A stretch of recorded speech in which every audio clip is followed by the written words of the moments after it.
Le jour J, Laurent. Ou le jour B. Ou le jour B. Ouais, c'est ça. On Enfin. brasse notre bière, on s'en fout. Yes. Et on a notre spécialiste Sébastien Notre Parenteau. ami. Notre ami, notre Ouais, meilleur ouais, ami. ouais, c'est Maintenant, ça. on l'aime beaucoup. Sébastien, merci beaucoup d'avoir accepté le défi. Écoute, on t'a mis vraiment au défi parce qu'on voulait une bière avec un profil de goût très particulier. On a fait un petit brainstorm. Fait que explique-nous un petit peu qu'est-ce que tu nous as préparé, là, à quoi on peut s'attendre. Donc, on s'est arrêté sur une Weizen fumée. Fait qu'une Weizen, c'est une bière de style allemande. 50% blé, 50% malte d'orge. Puis, étant donné qu'on la voulait fumer, ben, on a mis le 50% de blé fumé au complet. C'est ça qui va lui donner son petit goût. Parce qu'il faut dire que quand on a travaillé ensemble pour te développer la recette, nous, on avait un critère. Il fallait que ça s'accorde avec le bacon. Hein, Voilà. C'est ça. Donc, Ça va bien marcher, assurément. on a très hâte. Donc, on va te laisser aller moudre le grain. Puis après ça, on va retourner au bureau. Puis on va regarder toutes les étapes ensemble pour la confection de la bière. Puis on va brasser. On va brasser, bien sûr. Nous, on travaille pour Sébastien aujourd'hui. Oui. C'est bon. Sébastien, avant de moudre le grain que tu as choisi pour nous, je veux que tu me les décrives un petit peu. OK. Alors, on a ici du blé fumé. OK? Tu vas prendre 50% de tout le grain. Wow. Ça sent bon. Ça sent le Très, bacon. très bon.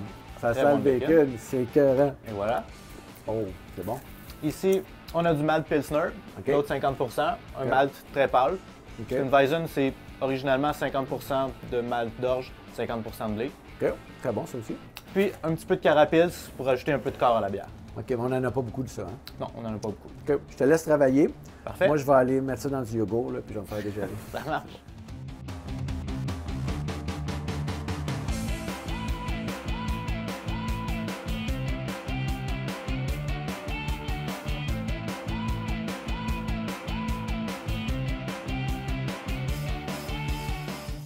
Sylvain, Oui, merci de nous recevoir chez vous. fait plaisir. Écoute, explique-moi un petit peu qu'est-ce qu'on retrouve chez Mou International. Mou International, c'est 193 sortes de grains différents, 88 sortes d'eau blonde présentement et presque 600 sortes de levures. Puis on a de plus en plus d'équipements pour les brasseurs à la maison. Fait qu'on peut venir ici et inventer ce qu'on veut, là, puis Oui. tu vas nous fournir ce qu'il faut pour faire notre bière. Est-ce que tu garantis le résultat, par exemple, avec lui? Non, hein? Avec lui, oui. Avec Ah un oui, ok. Oui. c'est ça, oui, oui. Oui, si on part avec une bonne base, les bons grains, les bons éléments de base, c'est sûr que ça va réussir. Puis la passion, surtout la passion du brasseur. Si on fait ça par devoir, c'est sûr que ça va faire mais si on fait ça encore par amour, par passion, puis d'avoir un bon produit, puis être fier, c'est sûr que ça va donner un bon résultat. Nous, on a la passion du buveur, fait qu'on c'est comme la Oui. passion du brasseur. Oui, puis il faut faire la rotation des stocks, c'est important. Oui, absolument. Ça, je m'en occupe. Oui, C'est oui, moi ça- qui gère les inventaires. Et puis, qu'est-ce qui est important aussi, c'est tester. Faut tester. Oui, oui, oui, Oui. ils font Oui, ça, on va peut pas envoyer tester. ça sur le marché Non, comme non, ça. non, non. Fait qu'on peut faire un 600 litres, le boire, puis après ça, refaire la recette. 600. Ben, ça fait un bon fond. Oui, absolument Ouais, oui, ça. on est dans le fond. Oui. Écoute, merci beaucoup, c'est vraiment Pas de super. problème. Puis je pense qu'on est entre de bonnes mains avec Sébastien, fait qu'on Oui. devrait être correct, on a un bon brasseur.